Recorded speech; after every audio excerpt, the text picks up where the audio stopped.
અને હવે વાત કરીશું વીજ વપરાશની।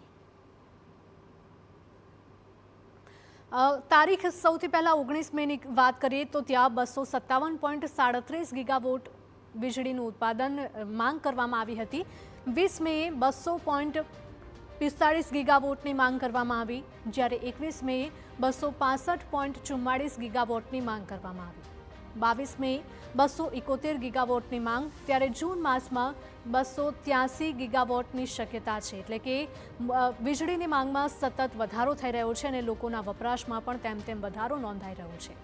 તો દેશમાં વીજળીની માંગ વધી રહી છે, જેના કારણે ઉર્જા મંત્રાલયમાં પણ ચિંતા વ્યાપી છે। તો વીજળીની વધતી માંગને ધ્યાનમાં રાખી કેન્દ્રએ શરૂ કરી છે તૈયારીઓ। ઉનાળાની સિઝનમાં દેશના તમામ થર્મલ પાવર પ્લાન્ટ કાર્યરત રાખવાનો નિર્ણય છે। સામાન્ય સંજોગોમાં કેટલાક પ્લાન્ટ જાળવણી માટે બંધ કરી દેવાતા હોય છે। તો આ નિર્ણયથી દેશમાં 15,000 મેગાવોટ વધારે વીજળી મેળવવાની કેન્દ્રને આશા છે। 15,000 મેગાવોટ વીજળીને દેશના રાજ્યોમાં વીજ અછતને ઓછી કરી શકશે। તો કોઈપણ પ્રકારની વીજ સંકટનો સામનો કરવા મંત્રાલય તૈયાર હોવાનો દાવો છે। તો આ મહત્વના સમાચાર, કારણ કે જેમ જેમ વીજળીની માંગમાં વધારો થઈ રહ્યો છે તેમ આગામી સમયમાં વીજ પુરવઠો પૂરો પાડવા માટે કેન્દ્ર પણ તૈયાર છે।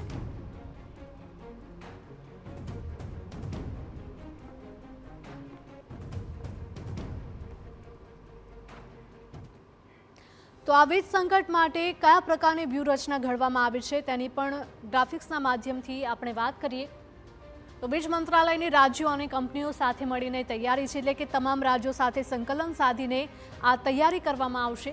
આ સાથે જ વીજ ઉત્પાદનમાં વધારો કરવા માટે કંપનીઓ સાથે પણ ચર્ચા કરવામાં આવશે। એટલે કે જેટલી કંપનીઓ છે તેની સાથે તો ચર્ચા થશે જ।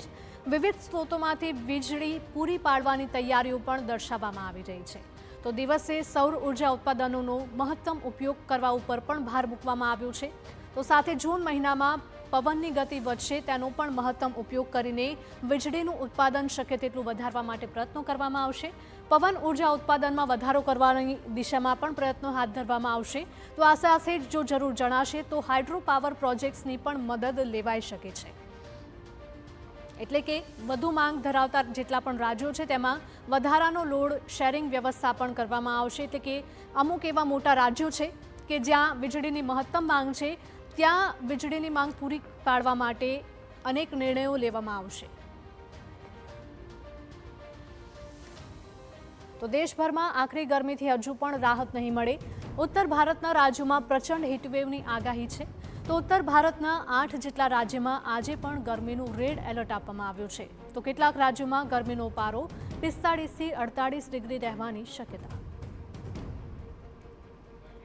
ઉત્તર પ્રદેશના જિલ્લાઓમાં કાળઝાળ ગરમીનો પ્રકોપ છે। સતત ચોથા દિવસે યુપીનું બાંદા શહેરનું દેશનું સૌથી ગરમ શહેર નોંધાયું છે। બાંદામાં નોંધાયું છે સૌથી વધારે 47.6 ડિગ્રી તાપમાન। અગનભઠ્ઠી બન્યું છે બાંદા અને આકરી ગરમીમાં અહીંના લોકો શેકાયા છે।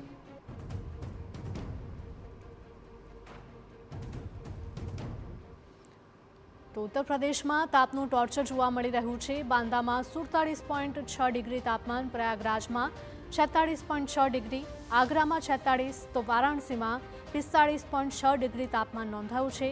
સુલતાનપુરમાં 45.6 ડિગ્રી તાપમાન નોંધાયું છે।